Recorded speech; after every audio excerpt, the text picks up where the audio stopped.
Hi friends, అందరికీ నమస్తే.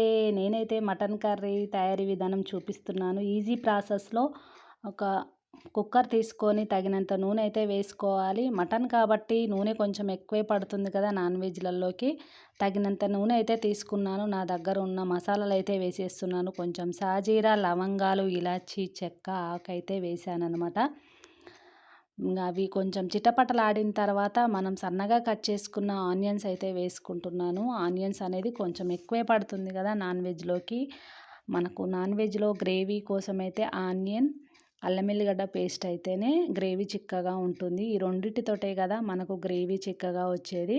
ఇక ఆనియన్ గిట్లా మంచిగా వేసుకున్న తర్వాత కొంచెం మంచిగా ఫ్రై చేసుకోండి. కొంచెం రెడ్ కలర్ వచ్చే వరకు ఫ్రై చేసుకోండి. కొంచెం చిన్నగా పెట్టుకోండి మంట, లేదంటే మాడిపోతే బాగుండదనమాట. కొంచెం రెడ్ కలర్ వచ్చే వరకు కలుపుకుంటూ చూడండి.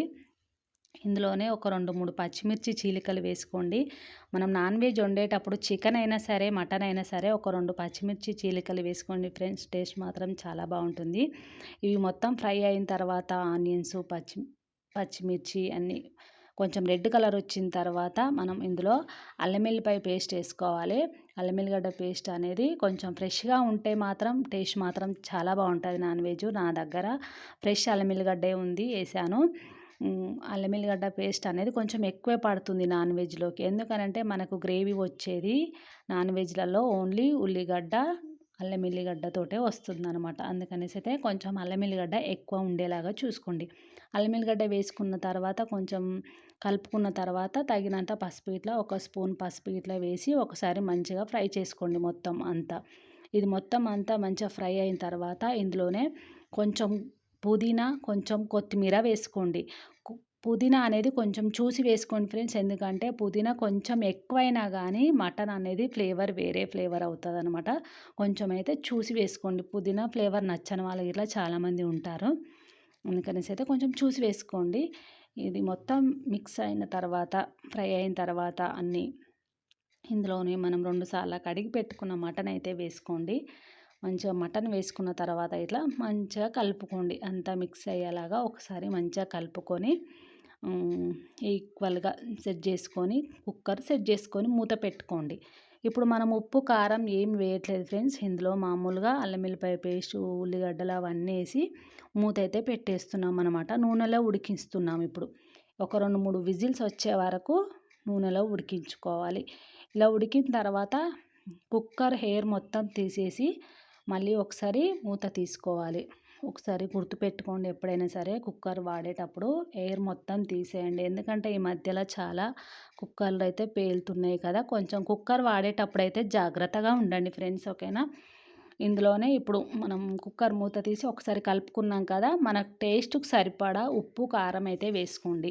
ఉప్పు, కారం అనేది ఎవరైనా టేస్ట్‌కి సరిపడా వేసుకోండి. అంటే కొంతమంది ఎక్కువ తింటారు, కొంతమంది తక్కువ తింటారు కదా. మా ఇంట్లో వచ్చేసి కారం ఎక్కువ తింటారు కాబట్టి నేను 3 చెంచాలు అయితే వేశాను. 3 చెంచాల కారం, కొంచెం తక్కువ 2 చెంచాల ఉప్పు అయితే వేశాను. ఇప్పుడు ఇది మొత్తం మంచిగా మిక్స్ అయ్యేలాగా చూసుకోండి. కొంచెం నాన్ వెజ్‌లో కారం ఉంటేనే బాగుంటుంది. మా ఇంట్లోనైతే ఎక్కువనే తింటాం కారము, అందుకనేసి అయితే నేను ఎక్కువనే వేసాను. కానీ నాన్ వెజ్‌లోకి కారం ఉంటేనే టేస్ట్ బాగుంటుంది. ఒకసారి కారం, ఉప్పు వేసిన తర్వాత కొద్దిగా సేపు జస్ట్ అట్లా మూత పెట్టండి. మొత్తం విజిల్ కాదు, జస్ట్ ఇట్లా మామూలుగా పెట్టేసి తీసి ఒక 5 నిమిషాలు మూత పెట్టి తీసిన తర్వాత ఒక చెంబు వాటర్ అయితే వేసుకున్నాను నేను. గ్రేవీ ఉంటేనే బాగుంటుంది కదా మటన్ కర్రీలోకి. అందుకనేసి అయితే గ్రేవీ కోసం అయితే ఒక చెంబు వాటర్ అయితే వేసుకొని విజిల్స్ అయితే పెడుతున్నాననమాట. విజిల్స్ అనేది మామూలుగా మనం మటన్ బట్టి ఉంటుంది కదా ఫ్రెండ్స్. కొంచెం లేత మటన్ అయితే కొన్ని విజిల్లకే ఉడుకుతుంది. కొంచెం ముదురు మటన్ అయితే చాలా విజిల్స్ పడుతుంది కదా. అలా చూసుకొని సెట్ చేసుకోండి మీరు. ఇక నా మటన్ అయితే ఉడికినట్టే ఫ్రెండ్స్. ఎందుకంటే చూడండి, ఆయిల్ అనేది పైకి తేలుతుంది కదా. ఇలా పైకి తేలింది అంటే కర్రీలు ఉడికిపోయాయని అర్థం. మామూలుగా ఆయిల్ అయితే పైకి తేలుతుంది నాది. ఆల్మోస్ట్ కర్రీ అయిపోయినట్టే ఫ్రెండ్స్. ఇందులో మసాలా అయితే వేసేస్తున్నాను.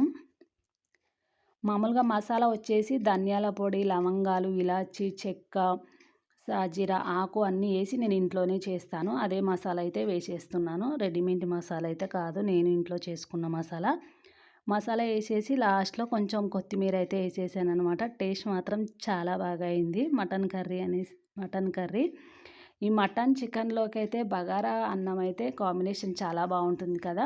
నేనైతే ఆ రోజు అదే చేశాను. బగారా అన్నమే చేశాను. ఇక మనం ఎప్పుడైనా కర్రీ అయిపోయింది కదా ఫ్రెండ్స్. కర్రీ చేయడం అయితే అయిపోయింది. ఎప్పుడైనా కర్రీ చేయంగానే వేరే గిన్నెలకైతే తీసుకోవాలి. వండిన గిన్నెలనైతే ఉంచకూడదు కదా! ఇగో ఇప్పుడైతే నేనైతే వేరే గిన్నెలకైతే తీసుకున్నాను. ఎలా అనిపించిందనేది కామెంట్ చేయండి. మటన్ కర్రీ నచ్చితే లైక్ చేయండి.